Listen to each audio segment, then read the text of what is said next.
Então, gente, segunda lei da termodinâmica, já falamos da primeira, vamos relembrá-la aqui já já. Mas agora a gente vai tratar de alguns termos bem interessantes, que para o entendimento mesmo do que é, a gente precisaria de uma matemática um pouco mais aprofundada.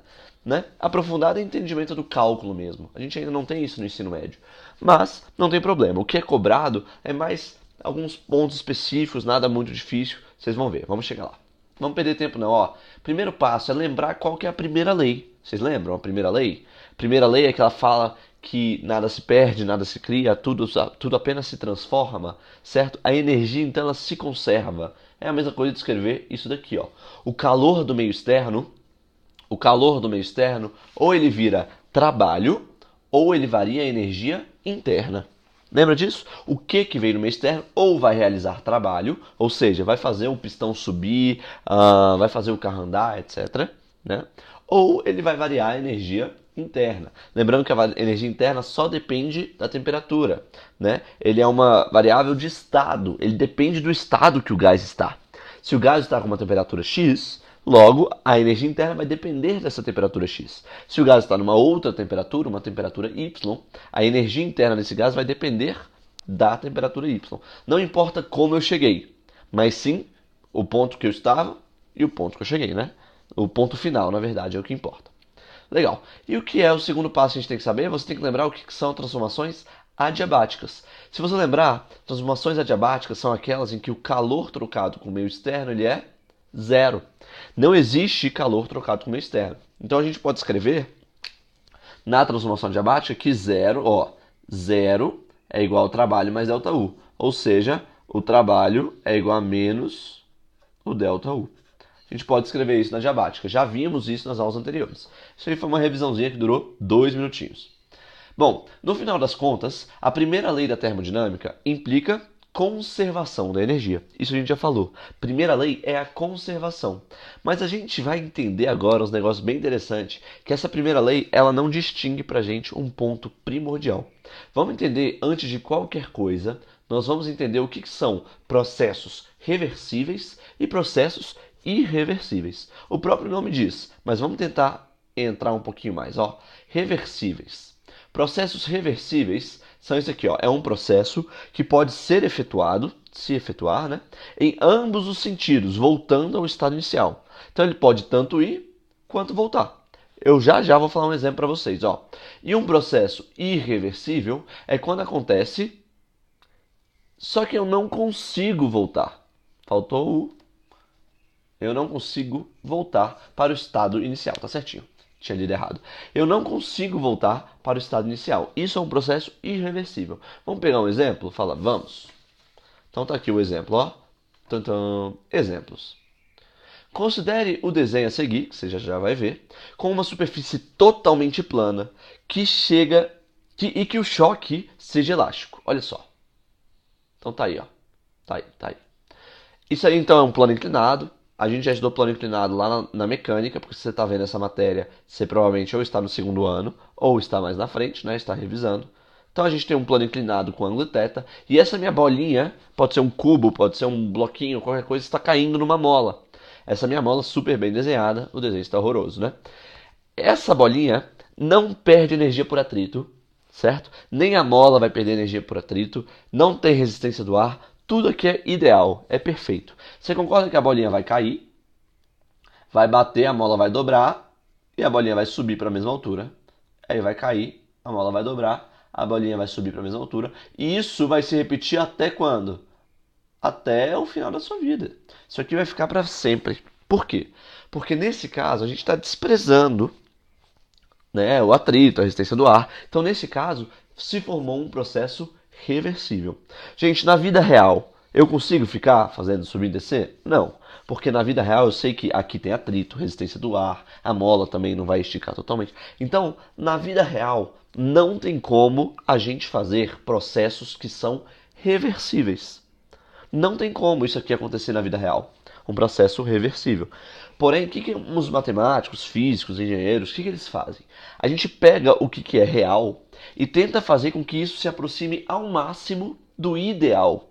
E quando isso se aproximar do ideal, a gente vai conseguir resolver. Então a gente estuda o caso ideal primeiro, para se aproximar ao máximo, certo? Fazer com que o real se aproxime ao máximo do ideal. E quando a gente conseguir chegar mais ou menos nessa aproximação, o que vale para o ideal vai valer para o real.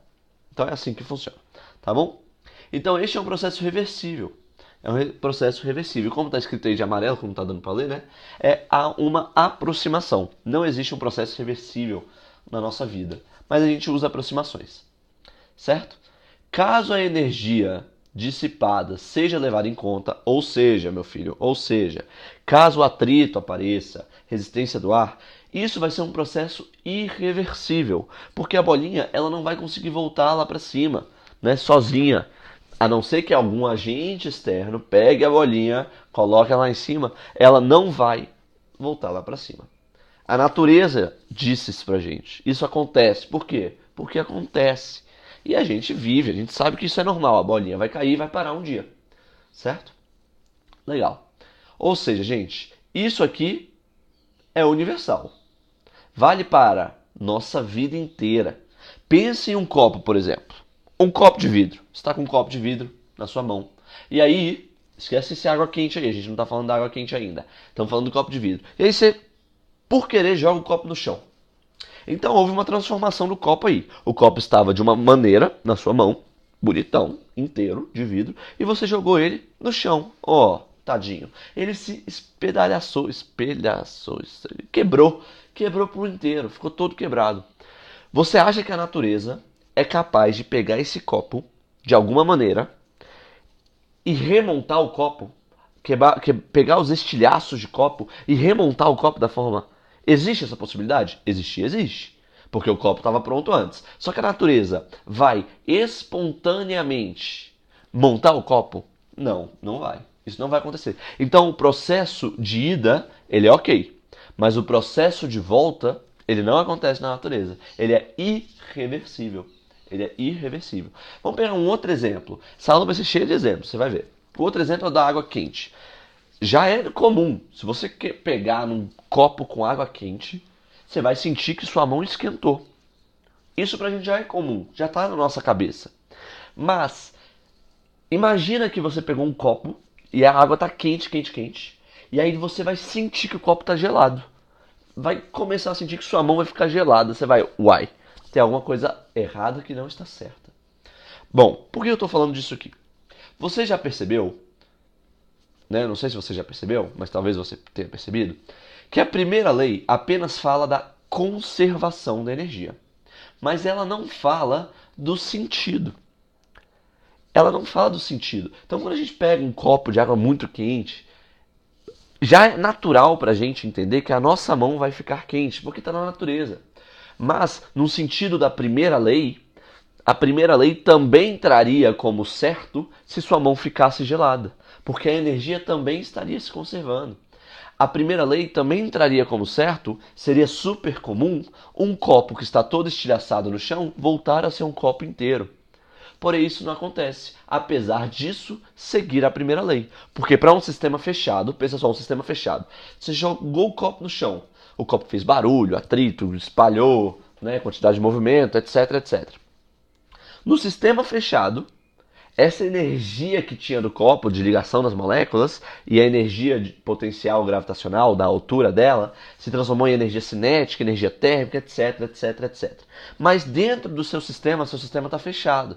Então teria que haver uma maneira de eu rearranjar essas energias e remontar o copo. Mas isso não acontece. Isso pra gente não acontece.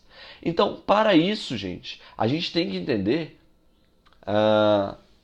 Para isso temos que entender um novo conceito, né? Um novo conceito. E esse novo conceito nada mais é do que a introdução, ou então uma nova maneira da gente falar, uma maneira para vocês que é nova, que é a tal segunda lei da termodinâmica. Vamos falar no próximo vídeo para vocês entenderem.